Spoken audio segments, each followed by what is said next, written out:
So here's an embarrassing story. I was at work. I was washing my hands after going to the bathroom, and I was kind of like zoned out because it was really cold in the building that day, and the water was warm, and I was just kind of like, you just kind of stand there, you're like, warm water, kind of like you do in the shower in the morning. I did a video about that, link here, but sometimes I do it even when I'm just washing my hands. That's totally what I did, because I was like, oh, it's so warm. So I was absent-mindedly in the reflection of the mirror reading the back of the little soap dispenser. Got the little soft soap dispensers. And I was like, that's weird. Like, the back side of it is in Spanish. I mean, I know a lot of things these days are, bilingual in America, but soap dispenser, like the whole thing, like looks like it's in Spanish. It says Agua. Well, it says Aqua, actually.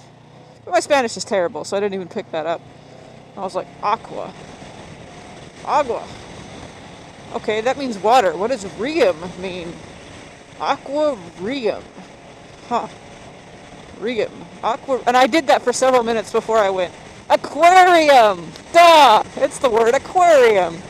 You have no idea. Well, you probably do have an idea how stupid I felt that I sat there for probably 30-40 seconds washing my hands, reading the reflection. And I was reading it backwards, but I was half tired. Yes. But it was still the word aquarium, and I was like, thought it was some Spanish.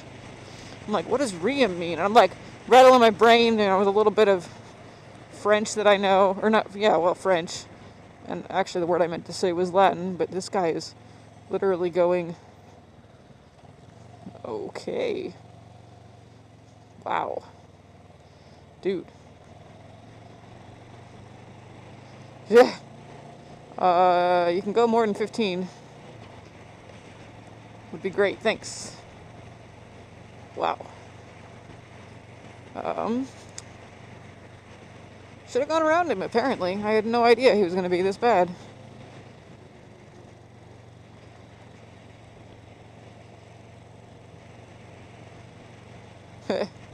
Look, it's a parade! Hi, everybody!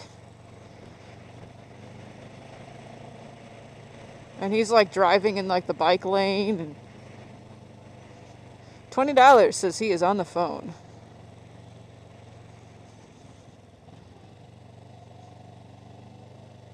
Dude, we're going 10 miles an hour.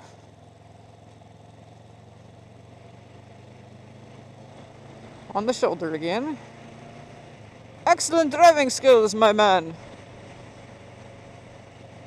Drive like a crazy drunk man.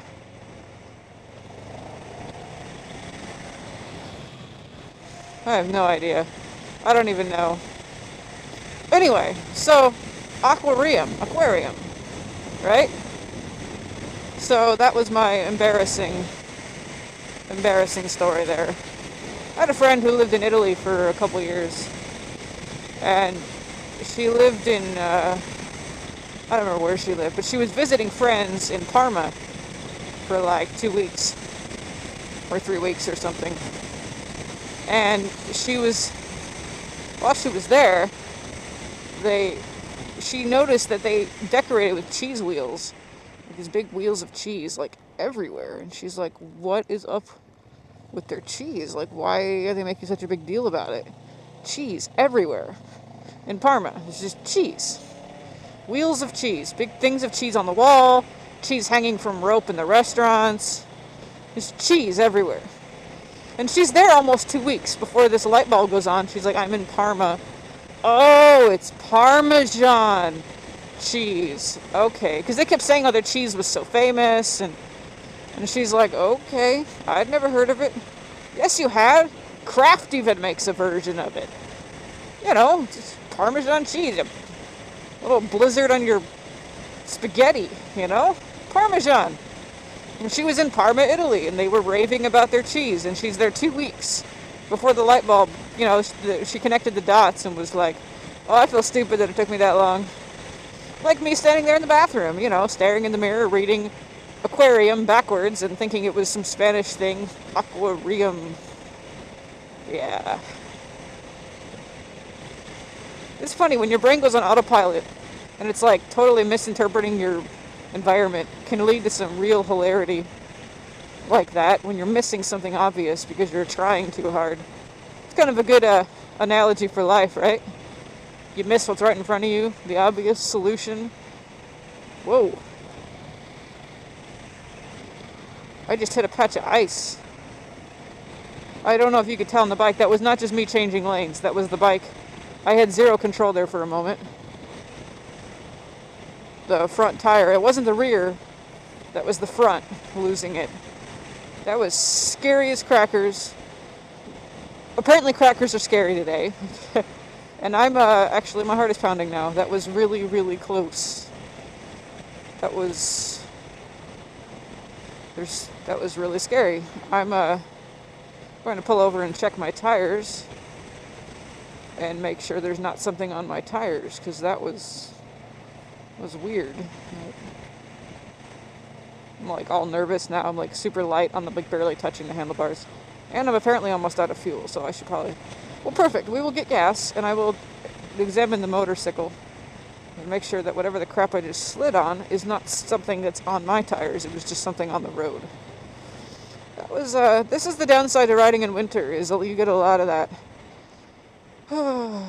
Off-road riding, I will say, helps a lot, because little slides like that, you don't try to overcorrect.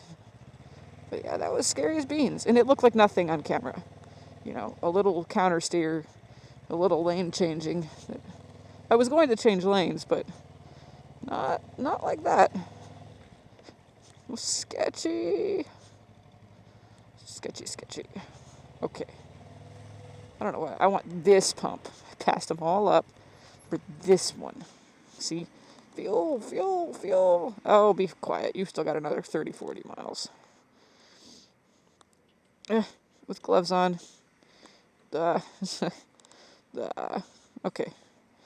I will turn this off. Goodbye. What? Hey, I said goodbye. What? What?